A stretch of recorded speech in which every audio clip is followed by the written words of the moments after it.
अस्सलाम वालेकुम। तो भाई क्या हाल चाल है मेरी कंस्ट्रक्शन की टीम, उम्मीद करता हूँ सब खैरियत से होंगे। तो आज आपका फिर से हाजिर है आपको कंस्ट्रक्शन के हवाले से गाइड करने के लिए, बताने के लिए सारा। तो जिस तरह से आप देख रहे हैं कि हमारी बढ़ाई जो है वो आज सुबह को शुरू हुई थी, ठीक है। और ये जो है सारा मटीरियल हमारा आपके सामने मौजूद है, रहती है, क्रश है, ठीक है। अच्छा, आपको एक चीज़ का ध्यान रखना है खासतौर पर जब आप बढ़ाई कर रहे हो, वो ये कि आपको यहाँ पर स्टैंडर्ड रेशो इस्तेमाल करना है, जो कि M20 के नाम से। अब M20 को मैं थोड़ा सा आपको डिफाइन करके बता देता हूँ कि M20 में हमारा जो रेशो होता है वो होता है 1, 1.5, 3 का, ठीक है। 1, 1.5, 3 का। तो कोशिश करनी है आपको इसी तरीके से जो है ये रेशो को इस्तेमाल करना है, जो कि स्टैंडर्ड वाइज है कंस्ट्रक्शन की फील्ड में, ठीक है। अच्छा, कोशिश करें कि ये जो आपकी शटरिंग लगी है, शटरिंग अगर आप इस्तेमाल कर रहे हैं तो कोशिश करें कि उसके ऊपर आप पत्थरों का जो इस्तेमाल है वो अच्छे तरीके से करें, क्योंकि अगर आपके जरिया इनमें रह जाएगी तो आपकी जो है वो शटरिंग सही से नहीं होगी, ठीक है। जिस तरह से आप ये देख रहे हैं कि हमारी शटरिंग में आपको कोई भी गैप नज़र नहीं आएगा, ये बारीक से मामूली से गैप है, इनका कोई इशू नहीं होता है, ठीक है। इनमें से एयर जो है वो हमारी निकलती रहती है, नीचे से पानी निकलता है, कोई इशू नहीं है। बाकी आप देखें सब जो है अभी शटरिंग जो है बिल्कुल आपको बिल्कुल उस पर गैप नज़र नहीं आएगा, ठीक है। तो ये आपको ध्यान रखना है, सपोर्टों का आपको ध्यान रखना है, सपोर्टें आपने बिल्कुल सही तरह से लगाई हुई हो। आपके जो आउटर जो आपको नज़र आ रहे हैं, आउटर जो बीम लगे हुए हैं, ठीक है, इनको आपने सही तरीके से टाइट किया हुआ। आप देख रहे हैं पत्रियाँ लगाई हुई हैं हमने, ठीक है, इनको काबू करने के लिए। क्योंकि जैसे ही अगर आप इसमें माल डालते हैं ना तो ये फटे खुल जाते हैं तो सारा माल आपका नीचे गिर जाता है, फिर आपको डबल मेहनत होगी, माल को दोबारा समेटना पड़ेगा, दोबारा इसको जो है लगाना पड़ेगा, इसकी शटरिंग को, आउटर जो फट्टे लगे हुए सारे ये आउटर बीम के, ठीक है। तो इस चीज़ का आपको ध्यान रखना है। आप देखिए माल पट्टी लाजमी आपको लगानी है, ताकि आपके मिस्त्रियों को, लेबर को किसी भी किस्म की परेशानी नहीं होगी, पता चले भाई वो माल ज़्यादा भर दें, ठीक है ना। तो ये सब चीज़ आपको बतौर ठेकेदार आपको ये सब चीज़ अवेलेबल करके देनी है, क्योंकि आपको पता है लेबर, अगर आप लेबर पर तवज्जो नहीं देंगे तो लेबर का जो मर्जी दिल चाहेगा वो इसी तरीके से काम करती है। तो इस बात का आपको ख्याल रखना है। अच्छा, ये जगह हमारी पूरी लिफ्ट है, आप देखें ये पूरी RCC है, ठीक है।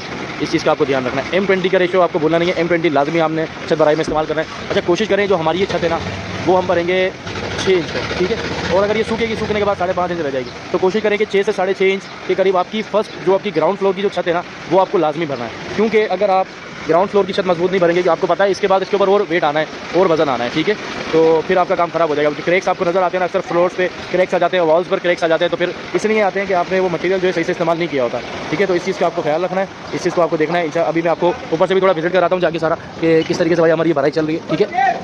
1 मिनट रुकिएगा, बड़ा कंजस्टेड एरिया है ये भाई, 2 मिनट रुक जाए, मुझे जाने दें। जी मैं जाऊँगा कैसे यहाँ से, ये जो है कपड़े ख़राब होंगे मेरे।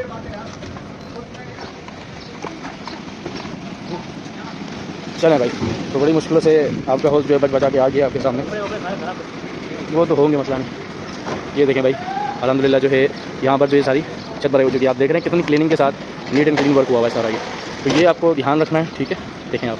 और ये जो है ये कॉलम हमने छोड़ दिए हैं, क्योंकि इन्हीं के साथ जो है वो न्यू कॉलम अटैच होंगे और वो अगली बिल्डिंग की जो है स्ट्रक्चर में वो काम आएंगे, ठीक है। ध्यान करना है आपको इन सब चीज़ों का, जो मैंने आपको पहले बताई है। रेशो आपको मैंने बताया, शटरिंग के बारे में मैंने आपको गाइड किया है, ठीक है। इन सब चीज़ों का आपको ध्यान रखना, ठीक है। ये देखिए हमने इसको मजबूती के लिए हमने इसमें देखिए कंसील्ड बीम एक्स्ट्रा दिए हैं, जो हमारे छज्जे बाहर निकल रहे हैं। छज्जे जो भी हमारे बाहर है उनमें हमने कंसील्ड बीम दिया है। और ये जो है कंटीलीवर है, ठीक है, कंटीलीवर हमने एंड में दिया, क्योंकि ये जो हमारा छज्जा है वो 4 फीट पर बाहर निकल रहा है, ठीक है। तो यहाँ पर इसी की हमने सपोर्ट में कंसील्ड बीम भी दी हमने 3। एक कंसील्ड बीम ये रहा, आपको ये नज़र आ रहा है सामने, ठीक है। दूसरा कंसील्ड बीम जो है यहाँ पर है, यहाँ पर डला हुआ ऐसे जा रहा है पूरा सामने इस तरफ को कोने, और तीसरा एक और उधर है, ठीक है, और चौथा एक और आगे।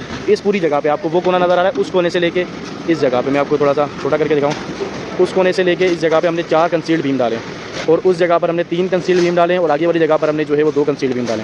तो इस चीज़ का हमें ख्याल रखना है। अच्छा, कंसील्ड बीम डालने की वजह क्या है ये भी मैं आपको बताऊँ। नीचे से अगर हम लटकते हुए बीम डाल रहे थे ना इन्वर्टेड, उसमें क्या हो रहा था कि नीचे की जो लोकेशन है हमारी वो बहुत ज़्यादा ख़राब लग रही थी, वो बहुत ज़्यादा उसमें मज़ा नहीं आ रहा था लटकती हुई, ठीक है। तो इसलिए हमने इसको कंसील्ड पर शिफ्ट कर दिया है। तो कोशिश करें इसी तरीके से, अगर आपके डिज़ाइनिंग में, एलिवेशन के अंदर डिज़ाइनिंग है सब चीज़ें, तो आप यहीं से छत भराई से ही आपको ये चीज़ें मेंटेन करके जाना पड़ेगी। क्योंकि फिर बाद में क्या होता है कि अगर आपका एलिवेशन का डिज़ाइन इससे मैच नहीं कर रहा, तो आपको दोबारा बाद में कटाइयाँ करना पड़ती हैं, फिर मशीनें चलती हैं, फिर क्रैक्स आ जाते हैं वॉल्स पर, बीम्स पर, तो ये मज़ा नहीं देता। कोशिश करें जब आप काम करने लगें तो सारा स्ट्रक्चर का नक्शा, हर चीज़ का नक्शा, यहाँ तक कि एलिवेशन का नक्शा आपके पास एडवांस में मौजूद हो। अब तक आपको जदीद दौर आ गई है, हर चीज़ ऑन टाइम मिल जाती है, अवेलेबल होती है। तो कोशिश करें ये सब चीज़ों का आपको ध्यान रखते हुए काम करना है सारा। मिलते हैं इंशाल्लाह अगली वीडियो में, जब तक अपना ख्याल रखिएगा, दुआ में याद रखिएगा, इजाज़त चाहता हूँ, ठीक है। अच्छा, ये पाइप देखिए हमने बिजली के छोड़े ऊपर जाने के लिए, ऊपर जो फ्लोर्स में जाएंगे, ठीक है।